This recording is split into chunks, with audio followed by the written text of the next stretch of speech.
빌립보서는 바울이 기록한 서신입니다. 바울이 성령의 인도하심을 따라 마게도냐로 건너가서 처음으로 찾아가 복음을 전한 도시가 바로 빌립보 지역입니다. 바울은 빌립보의 한 강변에서 예배드리는 몇몇 유대인들에게 복음을 전하였고 이것이 바로 빌립보 교회가 세워지게 된 계기가 되었습니다. 빌립보 교회는 루디아를 중심으로 바울의 선교 사역을 적극 지원한 교회였습니다. 바울은 본 장에서 빌립보 교회에 대한 각별한 애정을 표출하고 있습니다. 사실상 바울은 적어도 빌립보를 3번 이상 방문하면서 그들의 사랑을 받은 적이 있었고 그 후에도 계속적으로 빌립보 교회를 통해서 바울이 가는 곳마다 한결같이 물질로 도움을 받았던 너무나 소중했고 너무나 값진 교회였습니다. 그렇게 후원하고 믿었던 바울이 감옥에 들어갑니다. 바울이 감옥에 들어간 이유가 무엇이겠습니까? 바울은 복음을 전하다가 예수님을 증거하다가 바로 감옥에 들어가게 됩니다. 빌립보 교인들은 믿고 따랐던 바울이 감옥에 들어가 있는 소식을 듣자 불안하고 초조했습니다. 혹시 바울에게 다른 일이 일어나지 않을까 노심초사했고 걱정했던 바로 빌립보 교인들이었습니다.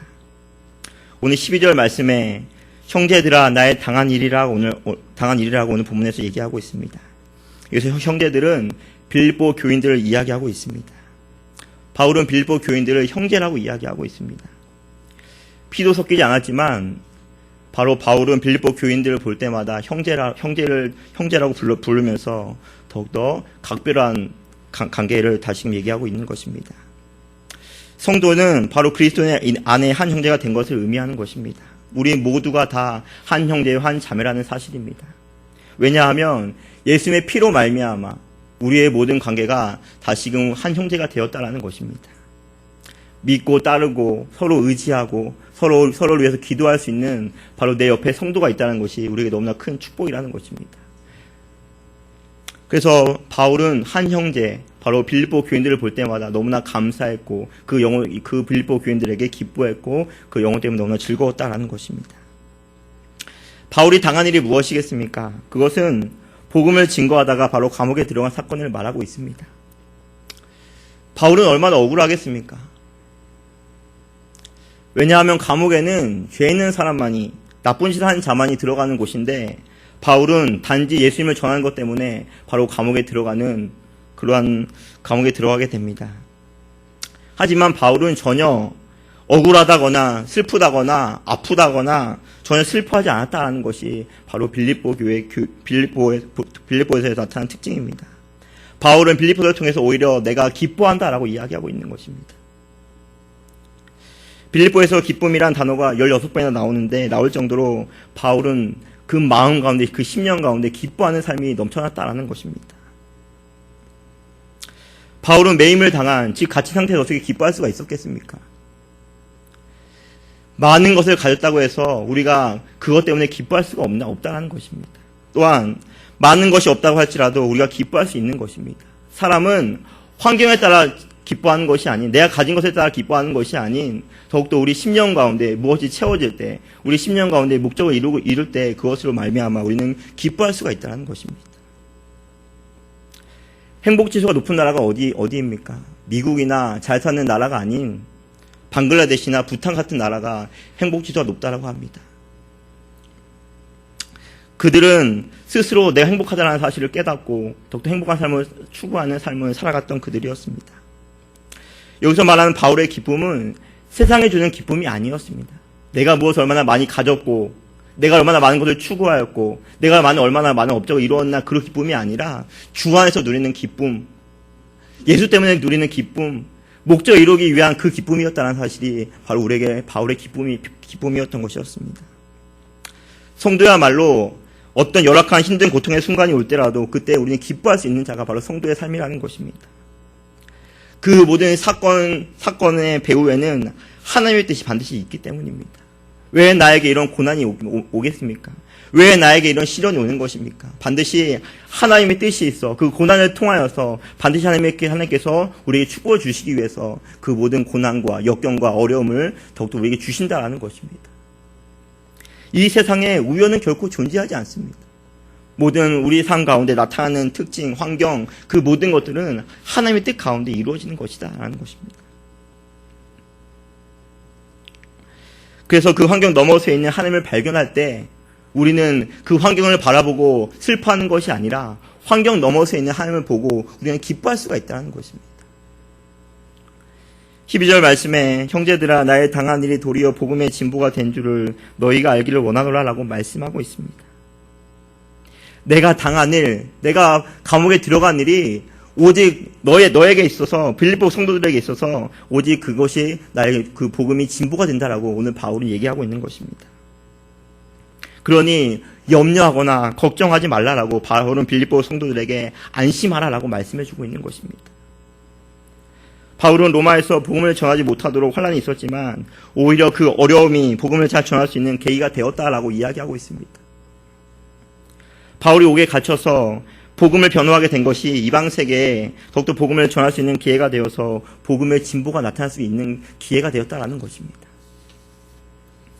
바울은 복음 앞에서 그 누구도 어떤 환경도 두려워하지 않았습니다. 그래서 로마 총독인 베스도 앞에서도 복음을 증거하는 담대하게 복음을 나타내는 바로 사도 바울이 아니겠습니까? 14절 말씀에 형제 중 다수가 나의 매임을 인하여 주 안에서 신뢰함으로 겁없이 하나님의 말씀을 더욱 담대히 말하게 되었느니라 라고 말씀하고 있습니다. 바울이 감옥에 들어갔다는 소식을 듣자 또한 많은 사람들이 용기를 내어서 하나님의 말씀을 전하게 되는 그러한 또 은혜를 누리게 되었습니다. 그래서 예수님을 많은 따르는 제자들이 더욱 담대하게 바울이 감옥에 들어가서 보고 바울도 저렇게 했으니까 나도 더욱더 담대하게 복음을 증거해야겠다라는 그런 원인을 제공했고 그러한 이유를 제공했다라는 것입니다. 그래서 바울 때문에 더 많은 사람들이 하나님의 말씀을 전하였다라는 것입니다. 당장에 보면은 바울이 감옥에 들어간 것이 손해인 것 같지만 하나님 나라의 입장에서 보면은 그것이 더욱더 하나님의 뜻이 있는 것이고 하나님의 영광이 되는 것이다라고 사도 바울은 알았기 때문에 기뻐할 수 있었던 것입니다. 바울이 생각하는 것은 자신의 건강이나 자신의 유익이나 자신의 이익이 아니었다라는 것입니다. 바울이 생각하는 것은 오직 복음, 즉 하나님의 나라였다라는 것입니다. 바울이 얼마나 감옥에서 고통스러웠겠습니까? 얼마나 힘들었겠습니까? 제가 군대를 경비교도대를 갔다 왔습니다. 이 경비교도대는 이 교도소를 지키는 거예요. 마산교도소로 제가 거기서 근무했는데 정말 제가 그 근무를 하면서 뼈대를 느끼는 것이 정말 감옥에 올 것이 못 되는구나. 정말 환경이 열악하고 너무나 좋지 않은 상황 속에서도 정말 그 상황을 보면서도 정말 감옥은 내가 두 번 다시 오지 못할 것이다라고 저는 생각했습니다. 지금 세대도 감옥의 생활이 그렇게 힘들고 어려운데 그 당시에 바울이 들어갔던 그 감옥의 환경은 얼마나 어떻겠습니까? 먹는 것을 제대로, 입는 것을 제대로, 자는 것을 제대로 할 수가 있었겠습니까? 하지만 바울은 내가 기뻐한다라고 이야기하고 있는 것입니다. 내 몸은, 내 마음은, 내 모든 환경은 힘들지만 내 모든 그 어려움을 통해서 하나님 나라가 확장되어진다는 사실을 더욱더 사도 바울은 보았고 믿었기 때문에 바울은 기뻐할 수가 있었다는 것입니다. 바울은 오직 복음이 전파되는 것, 그래서 복음을 통해서 사람들의 구원함을 받는 것이 삶의 전부였고 그것이 삶의 기쁨이었고 삶의 목적이었다는 것입니다. 감옥에 들어온 것, 예수 때문에 고통받고 환난받는 것은 더 이상 바울의 삶에 전혀 영향을 끼치지 않았다는 것입니다. 못 먹고 못 살고 그런 것은 바울의 삶에 전혀 동요되지 않았습니다. 바울은 오직 목적을 이루기 위해서 표대를 향하여 달려갔던 바로 사도 바울이었다는 것입니다. 예수 믿는다는 것은 무엇입니까? 그분을 목적으로 살아가는 것을 의미하는 것입니다. 그냥 예수 믿고 단지 천국 가는 것으로 끝나는 것이 아니라 예수 믿는 순간 우리의 목적은 다시금 하나님께로 나아가게 되었다는 것입니다. 여기서 목적은 방향성을 의미하는 것입니다. 무엇 때문에 살아가느냐? 왜 살아가느냐? 이 방향성을 정하지 못한다면 우리는 이 어떻게라는 그 질문에 우리 온전히 대답하지 못한다는 것입니다. 어디로 가야 할지, 어디로 달려가야 될지 그것을 정하는 것이 바로 우리의 목적이라는 것입니다. 과연 여러분들은 어디를 향하여 달려가고 있습니까? 무엇을 향하여 달려가고 있습니까? 죄로 말미암아 인생의 목적이 다 깨졌습니다. 하나님께 영광 올려드리며 하나님을 위하여 복음을 위하여 살아갈 존재인 사람이 죄로 말미암아 이제는 나를 위하여 나의 행복과 나의 유익과 나의 만족을 위하여 살아갈 자로 전락해 버렸다는 것입니다. 많은 사람들에게 왜 살아가냐 물어보면은 돈을 위하여 살아간다라고 이야기하고 있습니다. 명예를 위해서, 성공을 위해서, 많은 부를 축적하기 위해서 많은 사람들이 살아간다라고 이야기하고 있습니다. 그것은 방향을 잃어버린, 목적을 잃어버린, 더욱더 죄로 말미암아 타락한 인간의 본성이 될 수밖에 없다는 것입니다. 하지만 예수님 믿음을 통해서 우리는 다시금 하나님의 창조 목적대로 우리가 다시금 재창조된 것입니다.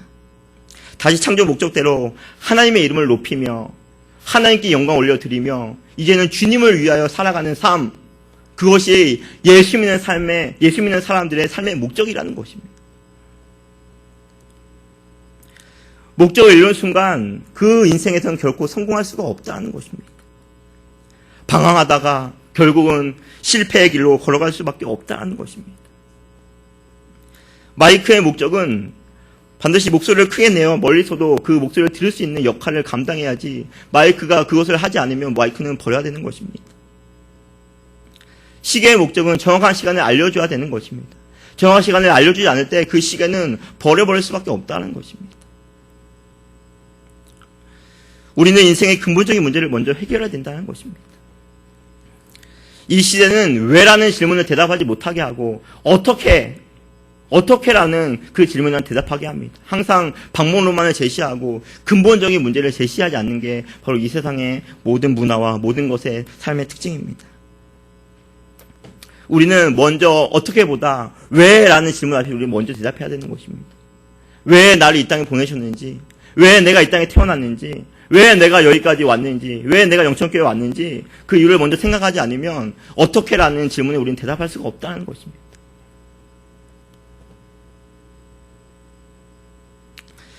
소위를 본다 제1문에 사람의 제일 되는 목적이 무엇입니까?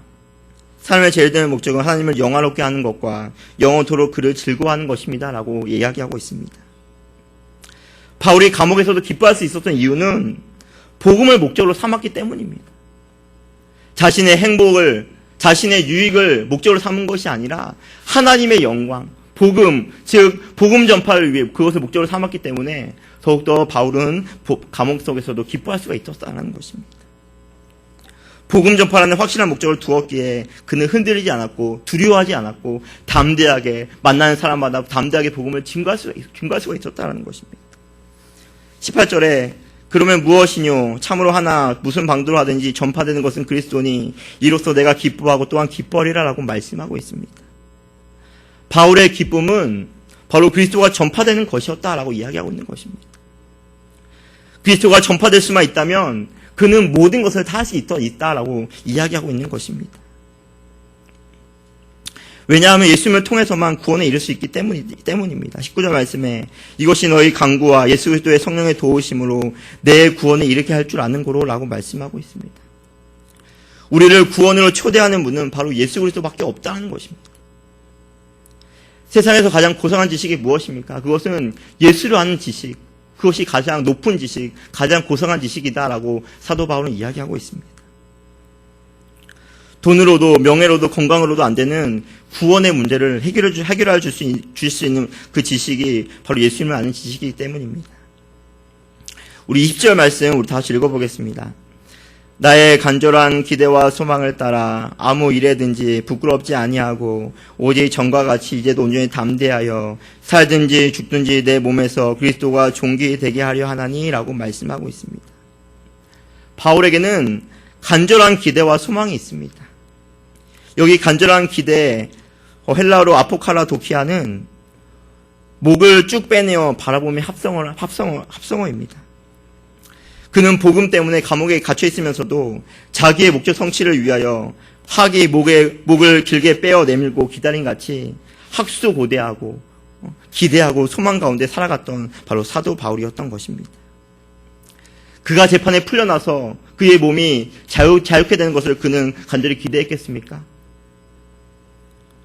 바울에게는 사는 것, 죽는 것이 결코 중요한 문제가 아니었습니다. 바울에게 중요한 문제는 그리스도가 전파되고 그 자를 통해서 많은 사람들이 구원을 받는 것이 그의 고민이었고 그의 삶의 전부였고 그의 삶의 동기였고 삶의 전부였다라는 것입니다.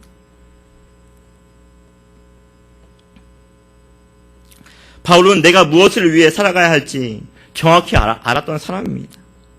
내가 오늘도 왜 살아가고 있는지, 오늘도 왜 나에게 왜 하루를 주셨는지 바울은 정확하게 살아갔다라는 것입니다. 로마서 14장 8절에 우리가 살아도 주를 위하여 살고 죽어도 주를 위하여 죽나니 그러므로 사나 죽으나 우리가 주의 것이로다라고 말씀하고 있습니다. 이제는 더 이상 우리의 몸과 우리의 마음과 우리의 모든 생활들이 내 것이 아니다라는 것입니다. 예수님께서 피로 말미암아 우리를 사오셨기에 우리 이제 하나님의 것이 되어서 이제 하나님의 영광을 위하여 우리가 살아갈 존재가 되었다라는 것입니다. 왜 대학에 가서 왜 좋은 직장에 들어가려고 합니까? 왜 자녀들을 위해서 기도하고 있습니까? 그것은 바로 그 하나님의 영광을 위해서 우리가 그것이 필요하다라는 것입니다. 목적을 이루기 위해서 그 모든 것들이 필요하다라는 것입니다.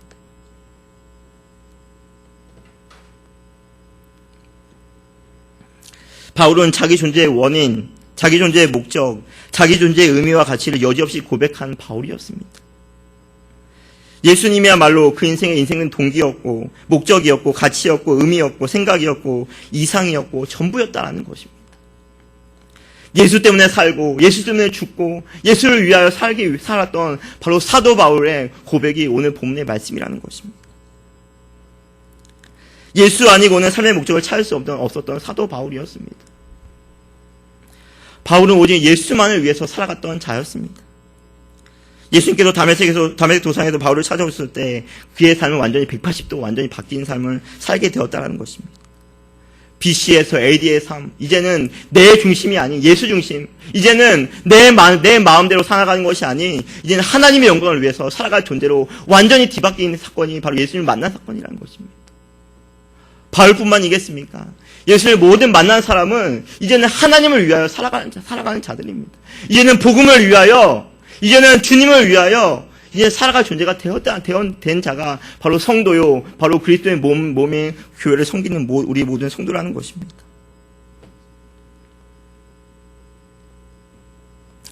예수 이름만 존귀히 된다면, 예수 이름만 더욱더 많이 전파된다면 나의 생명은 조금도 하나도 아깝게 여기지 않았던 바로 사도 바울이었습니다. 바울의 삶은 목적적인 삶을 살아갔다라는 것입니다. 인생의 수단적인 삶을 살아간 것이 아니라 목적을 이루기 위하여서 그 모든 수단을 사용해서 그 목적을 이루기 위한 삶, 바로 목적적인 인생을 살아갔던 사도 바울이었습니다. 그 목적은 바로 예수 그리스도였습니다. 예수님을 위하여, 복음을 위하여, 몸된 교회를 위하여 그는 힘썼고 애썼고 그래서 많은 시간과 그 모든 것들을 통하여 주님 나라 전파하는 데 귀하게 쓰임받았던 사도 바울이었습니다.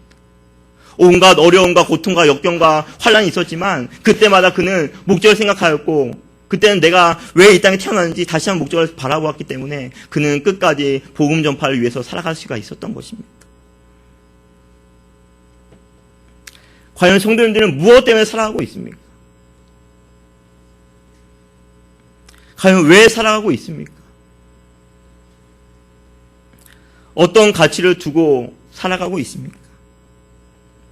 목적이 정해진 사람과 목적 의식이 전혀 없는 사람은 속도와 깊이와 넓이와 그 모든 것은 엄청나게 차이가 있다는 것입니다.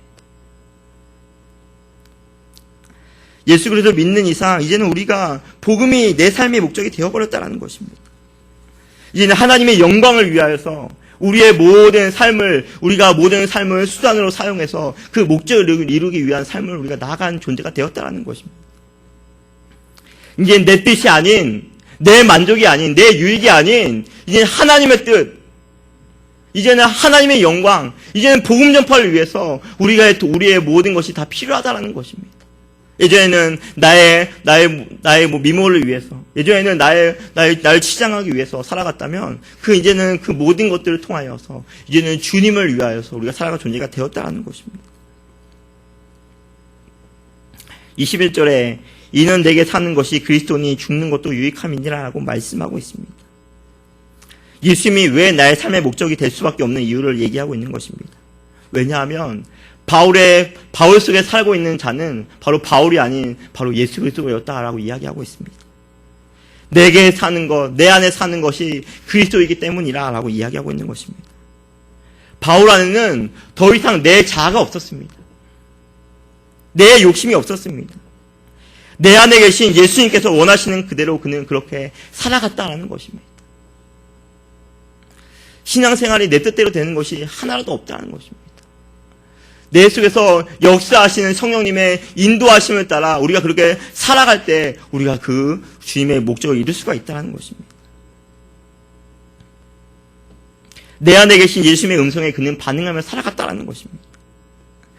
예수님을 믿는 순간부터 내 자아는 점점 죽어져 가야 되는 것입니다. 예수 믿고 나서 예수 믿기 전이나 예수 믿고 나서 후에 내 삶이 바뀌지 않았더라면 다시 한번 내가 예수님을 진짜 영접해왔는지 다시 한번 고민해보고 생각해봐야 된다는 것입니다. 이제는 내 안에 사는 것이 이제 내가 아니라 내 안에 사는 것은 바로 예수 그리스도라는 것입니다. 내 안에 사는 것은 성령님이라는 것입니다. 그래서 성령님이 원하시는 삶을 살아갈 수밖에 없는 것이고 성령님이 기뻐하시는 삶을 살아갈 수밖에 없는 것입니다.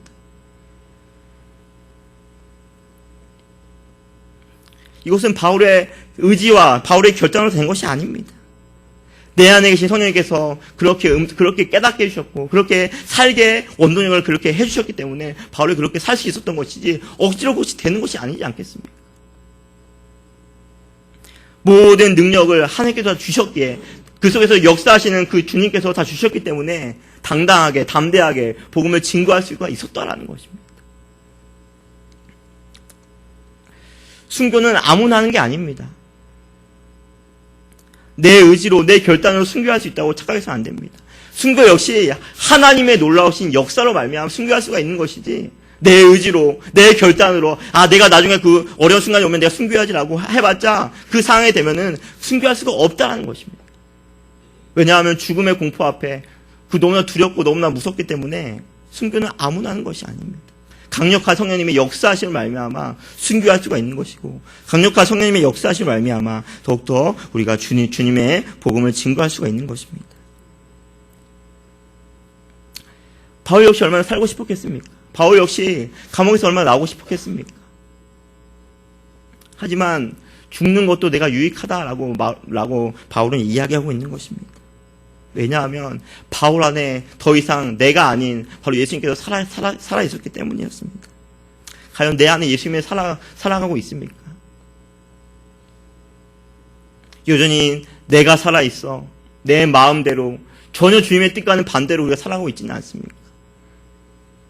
다시 한번 우리는 내 속에 계신 성령님의 음성에 민감하게 반응하여서 주님의 기뻐하시는 삶, 성령님이 기뻐하시는 삶을 살아갈 수 있도록 우리가 민감하게 반응하며 살아갈 존재가 되었다는 것입니다.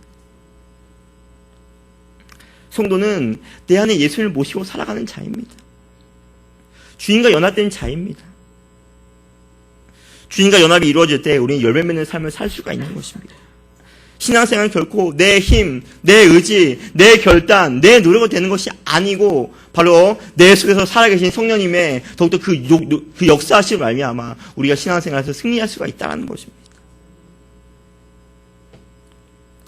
그분 앞에 우리의 모든 것을 내려놓을 때 내 자아가 죽고 예수님만 사는 삶을 살아갈 때 더욱더 우리는 하나님이 기뻐하시는 삶을 살아갈 수가 있다는 것입니다. 과연 예수 믿고 나서 우리가 무슨 열매를 맺혔습니까?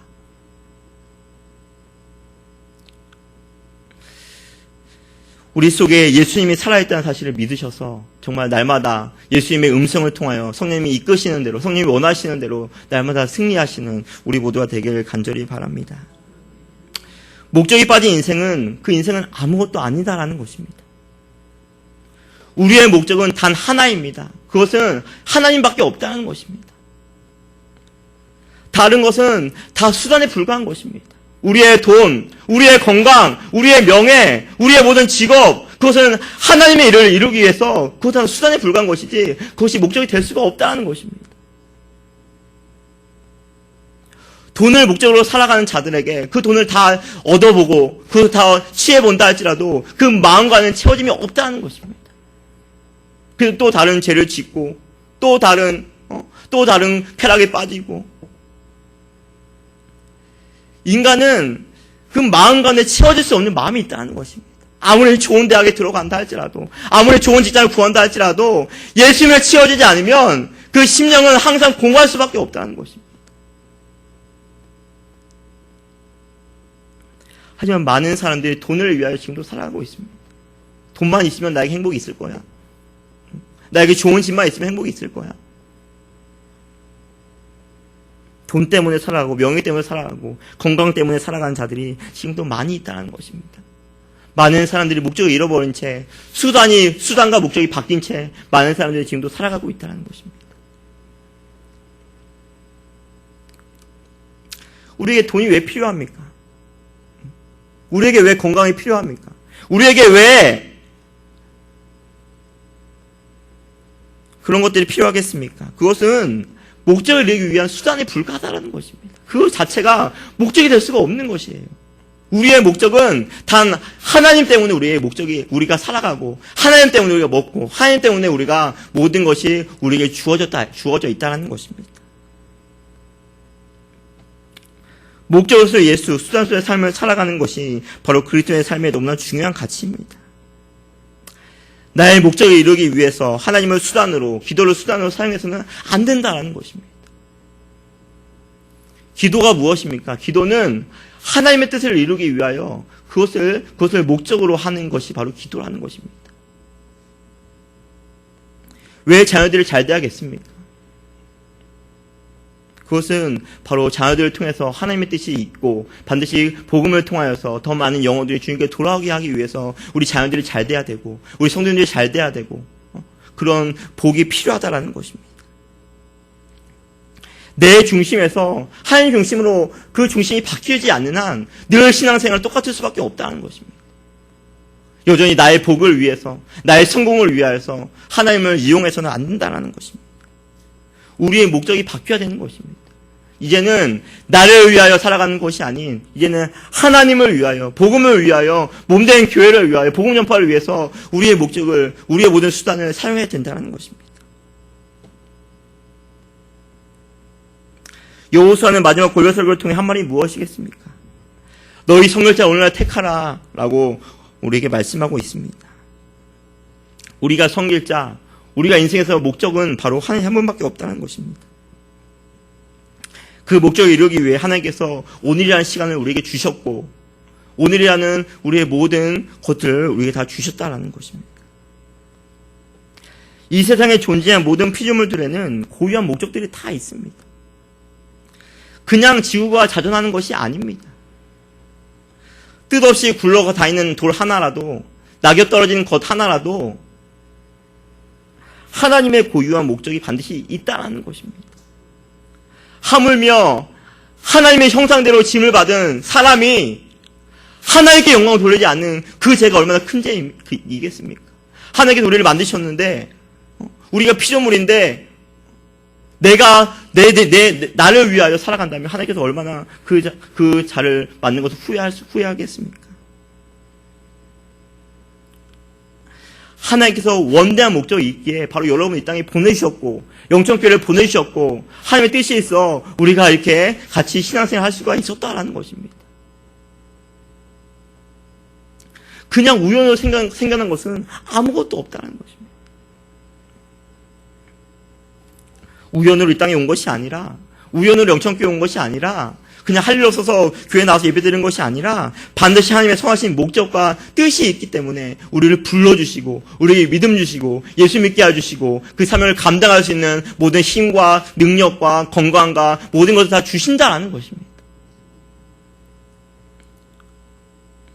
그 모든 것을 주시는 이유는 바로 주님의 뜻을 이루기 위하여 복음 전파를 위해서 복음을 위하여 우리에게 주시는 것이지 내 마음대로 내 유익을 위해서 쓰라고 그것을 우리에게 주신 것이 아니다라는 것입니다. 예수 믿고 나서 우리가 다 천국에 올라가지 않은 이유가 있습니다. 하나님께서 이 땅에 다 남기셨어요. 그 남기신 목적이 있다는 것입니다. 그 목적을 발견하는 삶, 그 목적을 깨닫는 삶이 바로 인생에서 성공하는 삶이라는 사실을 우리가 믿으시길 바랍니다. 그래서 목적을 가진 자는 하루하루 대충 살아갈 수가 없는 것입니다.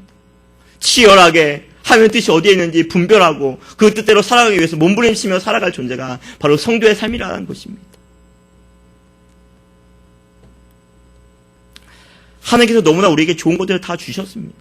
우리에게 건강 주시고 믿음 주시고 우리에게 돈 주시고 물질 주시고 하나님께서 다 주셨는데 그것을 주신 것들에 대해서 무엇을 위해서 우리가 그것을 위해 쓰겠습니까? 우리가 여기까지 온 것, 우리 자녀들 여기까지 키워준 것 다 하나님의 도우심과 하나님의 역사하심을 말미암아 하나님의 인도하심을 말미암아 그렇게 된 것이지 우리의 힘으로 된 것이 아니다라는 것입니다. 건강을 주신 분이 하나님, 물질을 주신 분이 하나님, 그냥 받은 것으로 끝나서는 안 되고 우리의 수단들을 통하여서 목적을 이루는 도구를 우리는 사용해야 되는 것입니다. 하나님께서 복음을 위해 무엇을 하다 왔느냐고 물으실 때 무엇을 대답하겠습니까? 몸된 교회를 위해 무엇을 하다 왔느냐고 물으신다면 무엇이라 대답하겠습니까? 바울은 오직 복음 전파라는 확실한 목적을 위하여 살아갔던 사도 바울이었습니다. 우리 역시 그렇게 살아가야 되지 않겠습니까? 하나님을 위하여, 하나님의 영광을 위하여, 복음을 위하여, 몸된 교회를 위하여 멋지게 하나님께 쓰임받고 싶지 않습니까? 우리 모두가 그런 목적적인 인생을 살아가 더욱더 하나님을 기쁘시게 하는 대로 우리 모두가 쓰였으면 좋겠습니다.